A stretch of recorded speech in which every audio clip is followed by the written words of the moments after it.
Hello everyone. আজকের এই ভিডিওটা হচ্ছে আমার বাংলাদেশি ফ্রিল্যান্সার লার্নারদের জন্য যারা জিআইএস নিয়ে ফ্রিল্যান্সিং করে থাকেন।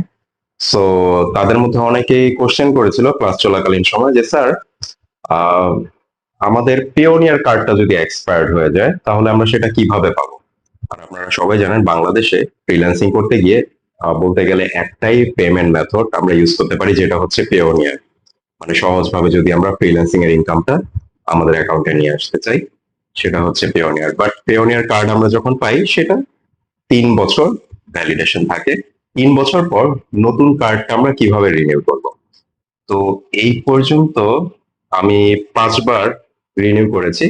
2012 সাল থেকে যদি চিন্তা করি, আমার কার্ড বেশ কয়েকবার এক্সপায়ার্ড হয়েছে, আমি নতুন কার্ড নিয়েছিও। তো আজকে এটা হচ্ছে আমার পঞ্চম কার্ড, আজকে আমি হাতে পেয়েছি। ডেলিভারি আমি অ্যাপ্লাই করেছিলাম পেওনিয়ারে গত মাসে, 1 মাসও লাগেনি বাংলাদেশে আসতে।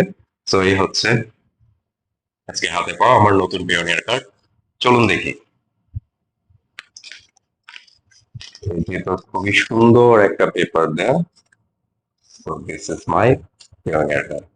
তো আমরা অ্যাড্রেসটা যদি ঠিকভাবে দেই, পোস্টাল কোডটা যদি ঠিকভাবে দেই, যদি কোনো ভুল না থাকে, তাহলে কার্ড পেতে কোনো সমস্যা হয় না। আমার আজ পর্যন্ত কোনো প্রবলেম হয়নি।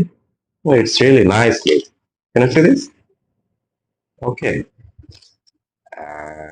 এই হচ্ছে আমার নতুন Payoneer card.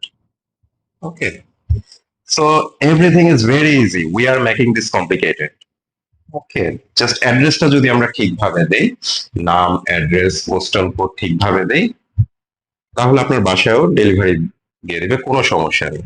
It's very easy. Okay, so don't worry, be happy. Payoneer card যদি এক্সপায়ার্ড হয়েও যায়, নতুন কার্ড রিনিউ করা হাতে পাওয়া খুবই ইজি।